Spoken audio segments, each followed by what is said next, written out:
یہ ایک گلوبل ایک تھریٹ ہے، پاکستان اس میں آپ سمجھیں گے سر فہرست ہے۔ روزانہ کی بنیاد پہ جو مریض ہم دیکھ رہے ہیں اس پریکٹس میں، ان کو ایسی انفیکشن ہو جائیں جس کے لیے دوائیاں کام نہیں کرتی۔ شفا انٹرنیشنل ہاسپٹل ایسے کون سے اسٹیپس لیتا ہے کہ اے ایم آر ریزسٹنس جو ہے اس سے بچا جا سکے؟ ایک تو اویئرنیس ہے، ہمیں اویئرنیس کریٹ کرنی ہے کہ اس کے نقصانات اتنے زیادہ ہو چکے ہیں اور ہم روزانہ کی اس کو آپ نہ بھگتیں۔ اویئرنیس سب سے پہلے، نالج، ہمیں نالج ہونی چاہیے کہ یہی اس کی دوائی کام کرے گی، اس کے لیے نہیں کرے گی۔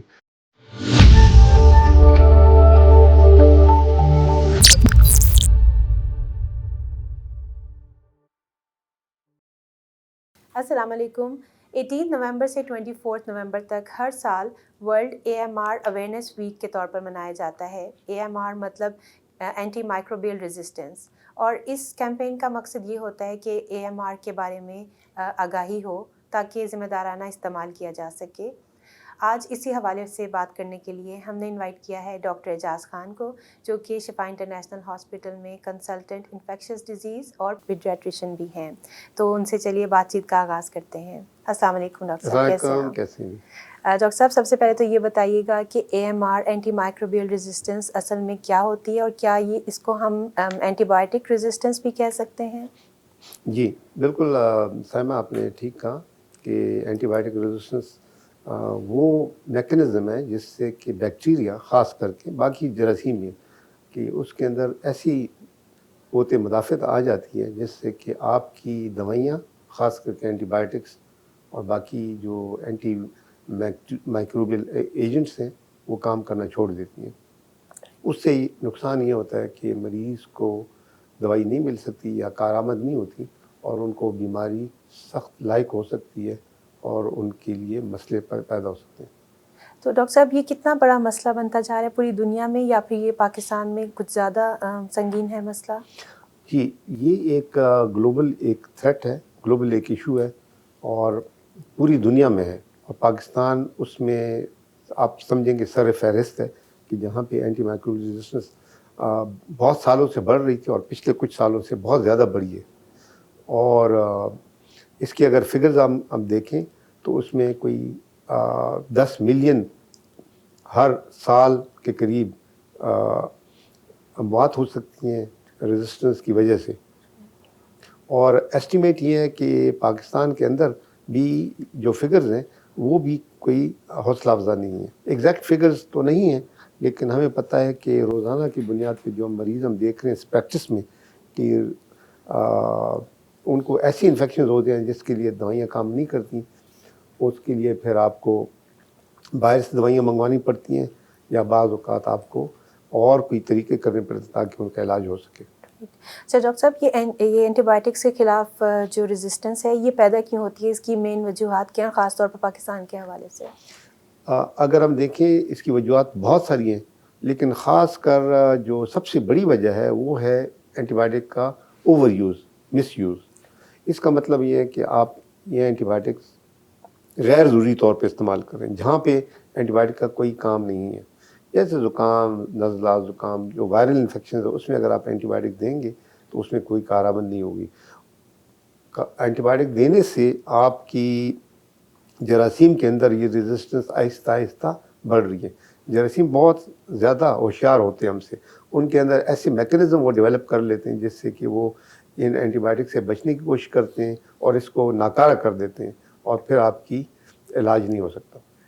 ڈاکٹر صاحب کچھ لوگ جو ہیں وہ خود سے اینٹی بایوٹکس لے کر یوز کرنا شروع کر دیتے ہیں، یہ کتنا نقصان دہ ہے ڈاکٹر کی ہدایت کے بغیر اینٹی بایوٹکس کا استعمال کرنا؟ یہ جو سیلف میڈیکیشن ہے ایک بہت بڑا امپورٹنٹ ایشو ہے۔ اوور دا کاؤنٹر میڈیکیشنز خاص کر کے جس کو کہا جاتا ہے، ایک اور نام ہے، وہ بھی ایک بہت بڑا ایشو ہے، خاص کر کے پاکستان جیسے ملک میں جہاں پہ کوئی ریگولیشن نہیں ہے۔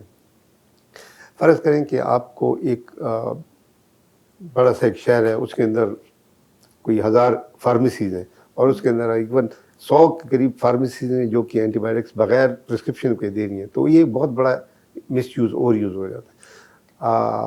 جو مریض ہوتے ہیں وہ خود جا کے اگر لیں گے بغیر تشخیص کے تو وہ بھی ٹھیک نہیں ہے۔ ایک تو دوائی آپ کی اینٹی بایوٹک چوائس غلط ہوگی، یا شاید آپ کو ضرورت ہی نہیں ہوگی، پھر آپ کی جو اس کے سائیڈ ایفیکٹس ہیں وہ مانیٹر نہیں ہوتی ہے، اور کاسٹ آپ کے لیے بہت زیادہ ہو جاتی ہے۔ مطلب کہ اتنے زیادہ نقصانات ہونے کے باوجود ہم یہ پریکٹس کر رہے ہیں. تو یہ ایک ڈسکریج کرنا چاہتا ہوں میں پبلک کو خاص کر کے کہ خود میڈیکیشن سیلف میڈیکیشن سے اجتناب کریں تاکہ آپ کو صحیح دوائی ملے اگر آپ کو ضرورت ہے. ڈاکٹر صاحب یہ بتائیے گا کہ کون سی ایسی بیماریاں جن میں اینٹی بایوٹکس کا یوز کیا جاتا ہے اور کون سی ایسی بیماریاں جن میں ضرورت نہیں ہوتی؟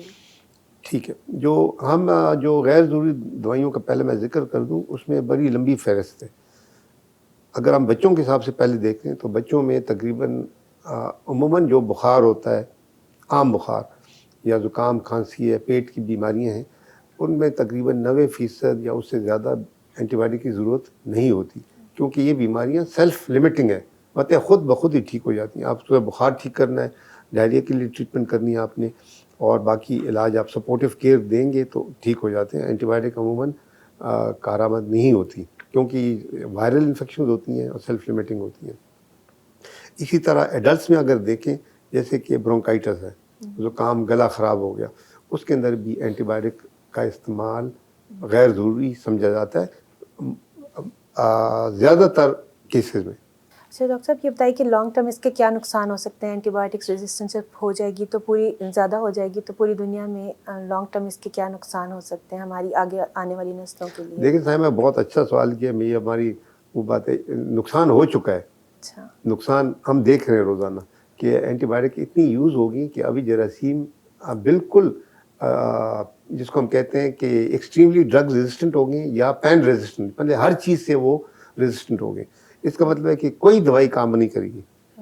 اس کا نقصان کیا ہے کہ ایک بچہ ہے ایک بوڑھا شخص ہے ایک کسی کو نمونیا ہے کسی کو مینجائٹس ہے کسی کو بون جوائنٹ کی انفیکشن ہے کسی کو ٹرانسپلانٹ ہے تو اس میں پھر یہ اگر انفیکشن ہوگی تو ان کے لیے کوئی دوائی دینے کے لیے آپ کے پاس کچھ بھی نہیں ہے.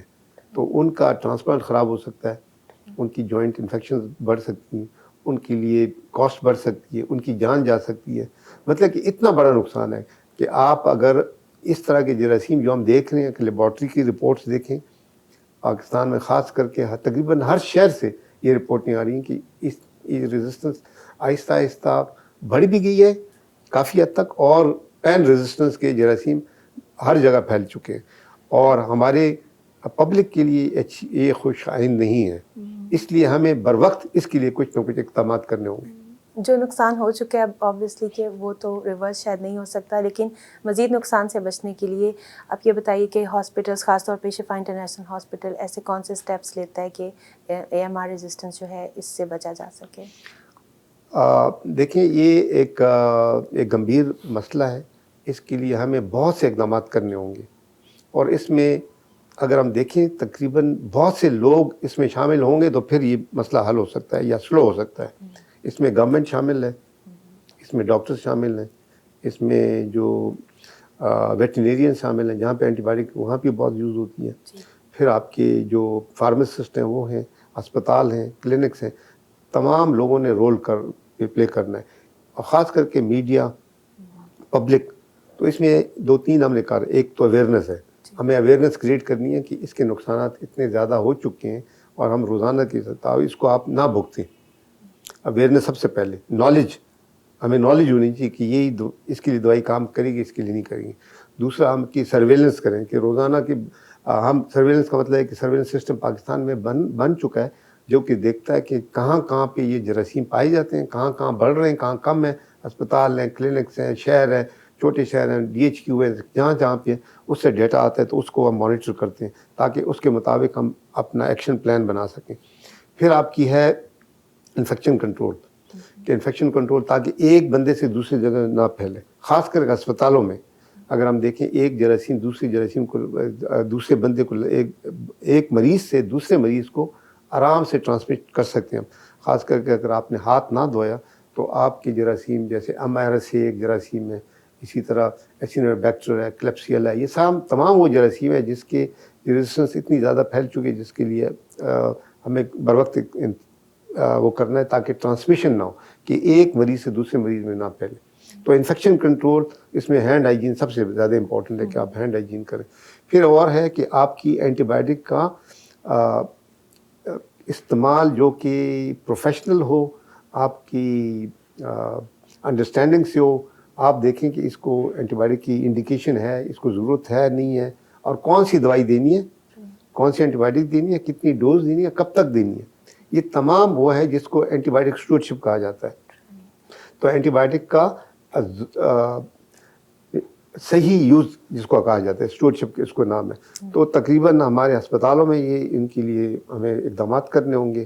اس کے لیے کمیٹیاں بنتی ہے, اس کے لیے بڑے پیمانے پر نیشنل لیول پہ بھی کام ہو رہا ہے. اس کے بعد جو ہے وہ ہے کہ آپ کی ریسرچ ہو کہ ایسی دوائیاں ہیں جو ریزسٹنس پیدا اس کے لیے کوئی نئی دوائیاں بھی چاہیے. انفارچونیٹلی جو دوائیاں ابھی تک بن رہی ہیں بہت کم تعداد میں بن رہی ہیں. ہمارے جراثیم کی ریزسٹنس بڑھ رہی ہے, تو بہتر ہے کہ ہم نئی دوائیاں یا نئے طریقے ڈھونڈیں جس میں ہم انفیکشن کو روک سکتے ہیں. اس میں سب سے بڑی ایک جو ہمارے پاس ایک ہتھیار ہے وہ ویکسینیشن کا استعمال ہے. ویکسینیشن سے کیا فرق پڑتا ہے؟ ویکسینیشن سے دیکھیں, ویکسینیشن ایک پریونٹیو میجر ہے کہ ویکسینیشن آپ اگر کسی کو کریں گے, آپ نے نمونیا کے لیے ویکسین لگا لی تو اس کو نمونیا نہیں ہوگا تو وہ دوائی نہیں لے گا, دوائی نہیں لے گا تو ریزسٹنس نہیں ہوگی پھر. اسی طرح ٹائیفائڈ کی ویکسین ہے, تو ٹائیفائڈ کی ویکسین بہت ہی کارآمد ہے, اس میں تقریباً 80% 90% تک کارآمد ہوتی ہے. تو اگر آپ کو ٹائیفائڈ نہیں ہوگا تو آپ دوائی نہیں لیں گے, بیمار نہیں ہوں گے دوائی نہیں لیں گے, اور دوائی نہیں لیں گے تو ریزسٹنس نہیں بڑھے گی, تو آٹومیٹکلی کم ہو جائے گا, بیماری کا برڈن کم ہو جائے گا. تو انفلوئنزا ہے فار ایگزامپل, وائرل انفیکشن ہے, وہ کبھی کبھی بہت سخت. ابھی میں ایک بچہ دیکھ کے آیا ہوں, آئی سی یو میں ہے, اس کے اوپر انفلوئنزا نے حملہ کیا, آئی سی یو کے اندر ہے, اور اس کا برین افیکٹ ہوا ہے. تو مطلب کہ اتنی سیریس چیزیں ہوتی ہیں. اسی طرح باقی جو یورین کی انفیکشن ہے, جوائنٹ انفیکشنز ہیں, بلڈ کی انفیکشنز ہیں, اسی طرح کے ان کے لیے بھی ہمیں پریونٹیو میجرز خاص کر کے کچھ ویکسینیشن جو ہیں اس کا ہمیں استعمال بڑھانا چاہیے. خاص کر کے جو ہائی رسک گروپ ہے, جیسے بچے ہیں, بوڑھے ہیں, ٹرانسپلانٹ والے ہیں, جو ہائی رسک امیونو کمپرومائزڈ ہیں, اس کے لیے ہمیں یہ تمام ہتھیار ہمیں استعمال کرنے, بروکار لانا چاہیے تاکہ ہم اس کو بچا سکیں. اچھا ڈاکٹر صاحب, ایک چیز پریکٹس میں آتی ہے کہ اکثر پیرنٹس بھی اور اپنے لیے بھی اور بچوں کے لیے بھی میڈیسن کا سٹارٹ شروع کرتے ہیں ڈاکٹر کی پرسکرپشن پر, مگر جیسے ان کو لگتا ہے کہ بچہ یا وہ خود ٹھیک ہونا شروع ہوئے ہیں تو وہ پرسکرائب جو ڈیوریشن ہے اس کو پورا نہیں کرتے, اور کچھ ہی دن میں یا 2 دن میں 3 دن میں جب وہ بیٹر فیل کرتے ہیں تو وہ چھوڑ دیتے ہیں دوائی. کیا اس سے بھی ریزسٹنس جو ہے وہ پیدا ہوتی ہے؟ جی بالکل ایسے ہی ہے کہ اگر آپ نے ایک آپ کی ڈائگنوسس بن گئی, ٹائیفائڈ فار ایگزامپل, میں ایگزامپل دیتا ہوں, ٹائیفائڈ ڈاکٹر صاحب نے ڈائگنوز کر لیا, کنفرم ہو گیا, دوائی شروع کر دی, مریض بہتر ہونا شروع ہو گیا, تو والدین سمجھتے ہیں کہ ٹھیک ہو گیا تو بند کرتے ہیں. حالانکہ اس کی ڈیوریشن ایک جو ہے ڈیوریشن پوری کرنی چاہیے. اس کے نقصانات یہ ہوں گے کہ جراثیم قوت مدافعت ان کی بڑھ جاتی ہے, ریزسٹنس بڑھ جاتی ہے, اور دوسرا مریض کو نقصان یہ ہوتا ہے کہ اس میں وہی جراثیم واپس ریلیپس, جس کو ہم کہتے ہیں ریلیپس, واپس آنا, وہ بھی ہو سکتا ہے. اور جو سیریس انفیکشنز ہیں جس کا میں نے ابھی ذکر نہیں کیا, خاص کر کے جیسے کہ ہسپتال میں ایک مریض پڑا ہے وینٹیلیٹر پر ہے, یا اس کو یورین کی انفیکشن ہے یا بلڈ کی انفیکشن ہے, تو اس کے لیے دوائیں اگر آپ نے استعمال صحیح طرح نہیں کی اور ڈیوریشن پوری نہیں کی, آپ کو ڈاکٹر صاحب نے ڈسچارج کر دیا اور آپ نے پوری نہیں کی, تو وہ ٹھیک نہیں ہے. تو والدین کے لیے خاص کر کے اور باقی پبلک کے لیے میسج میرا ہونا چاہیے کہ آپ جو دوائیں استعمال کریں اس وقت کریں جب اینٹی بایوٹک کی ضرورت ہو, غیر ضروری استعمال نہ کریں. اور جب آپ نے شروع کر دی تشخیص کے مطابق تو اس کو پورا کریں تاکہ مریض کو افاقہ جلدی بھی ہو اور واپس بیماری بھی نہ آئے. اچھا ڈاکٹر صاحب, یہ بتائیے گا کہ AMR اویئرنیس ویک جو ابھی منایا جا رہا ہے, اس کے حوالے سے اس کا کیا مقصد ہے, اور عام عوام کو آپ اس کے حوالے سے کیا میسج دینا چاہیں گے؟ World antibiotic awareness week پچھلے کوئی 10 سال یا 15 سال سے منائی جا رہی ہے, ہر سال منائی جاتی ہے. اور اس کا مقصد یہ ہوتا ہے, یہ ورلڈ ہیلتھ آرگنائزیشن کی طرف سے اور باقی انٹرنیشنل اداروں کی وجہ کی طرف سے ہے کہ اس کی اویئرنیس کریٹ کی جائے, کیونکہ جو پبلک ہیلتھ ہے وہ ایٹ رسک ہے, اور اس کو ہم نے ایسے ڈیل کرنا ہے جیسے کہ ایک بڑا تھریٹ بن چکا ہے, جو کہ ہو چکا ہے, اور اس کو ہم نے مل جل کے کرنا ہے. اس میں پبلک نے بھی ساتھ ہونا ہے,